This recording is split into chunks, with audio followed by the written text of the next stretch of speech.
Welcome to Photo Finds. I'm your host Kevin, and this week we are starting at the Magic Kingdom, or rather at the Stollport, the former airport near the World Drive entrance to the Transportation and Ticket Center.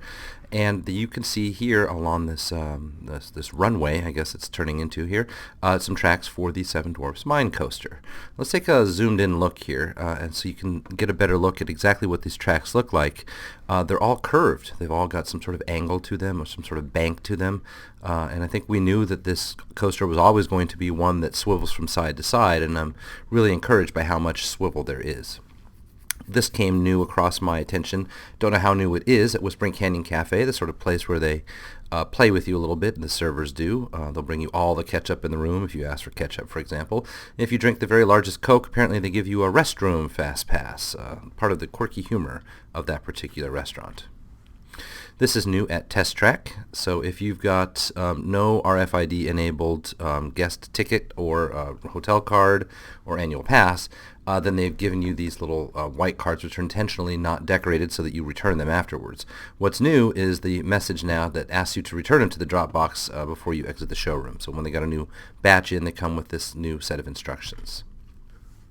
And then this is new for me. It's probably been there since the beginning of the Garden Festival, maybe even since last year. Duffy has a flower and garden outfit as well. Now I thought what I would do is show you a couple of pictures of the gift shops around the Walt Disney World area. These were all taken along US 192, that's the Earl of Bronson Highway in Kissimmee. If you poke your head into them, you'll find a lot of things that are, $3, $5, a lot of Florida and Orlando-oriented themes and gifts and so forth. That's typically what they look like on the inside. They mostly sell the same stuff. T-shirts, knickknacks, keychains, some Disney toys, sweatshirts, swimsuits, swim gear like goggles and that sort of stuff as well. And you'll find them on both sides of US 192, often with these garish Las Vegas looking themes to them. And many of them are memorable just for the facade, the way they look on the outside. Now we're going to switch over to Universal Studios Florida, where we're going to the Transformers building first. Now as you see, this has been uncovered in terms of our last coverage here. This is new, however. The holes drilled in the ground. It looks like the entire street is going to become home to some of the temporary waiting areas. They're expecting obviously some crowds, and that explains as well why they've got some fans here pointed out into just into the street. A glimpse up at the expansion area where Jaws used to be. The rumor is that not only is this Harry Potter, but Diagon Alley, and that this will be a train station which transports people back to the other park. The train would transfer between Islands of Adventure and Universal Studios Florida. Obviously, you'd have to have a two-park ticket if they did that. In fact, we've heard unconfirmed rumors that the train will be a second-story elevated thing, so they can continue their operations backstage between the two parks.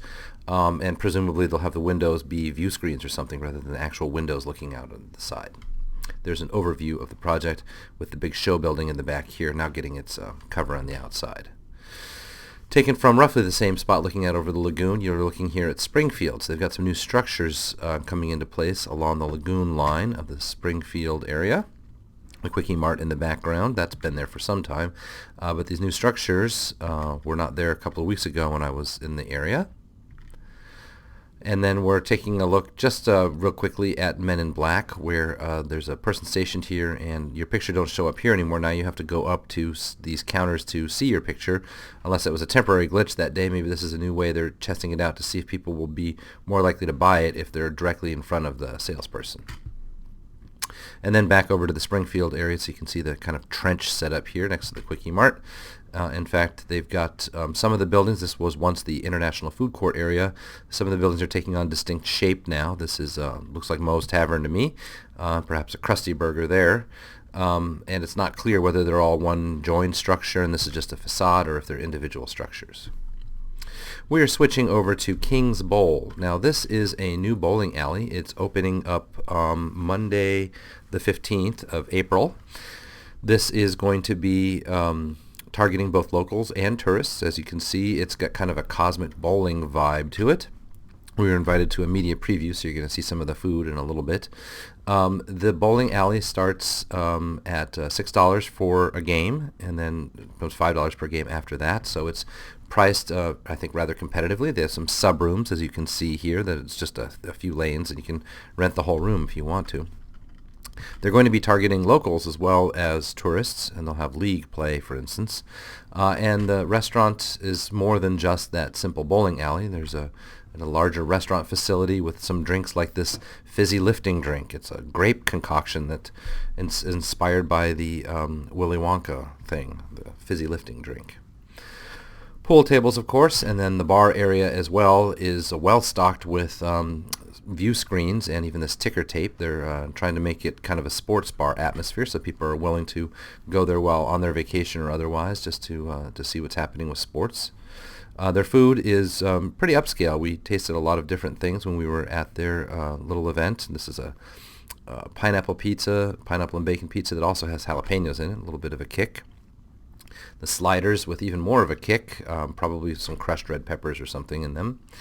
They have a lot of different kinds of food and a full-size restaurant over on the side as well that's away from the bowling area. And then in the kind of bar section below that, you'll see a number of these lounge booths, and the booths are fantastic because they've got these self-tapping devices. So you have to tell the waitress, the server, what you want, waiter or waitress, and then they will click a button sort of on their end, and then it will dispense a certain amount from here. So you'll have up to 4 beer choices, and you just tap it directly at the table yourself. And just outside, they have a bocce ball court set up. Now it's under the covers, so it won't be too affected by rain. You can see the covering up above here, and people can sit and watch and play bocce ball, which is not all that common in Orlando to find. This week we are ending there. We'll be back next week with a bit more emphasis on the Disney parks. We thank you as always for your attention, and we'll catch you next time.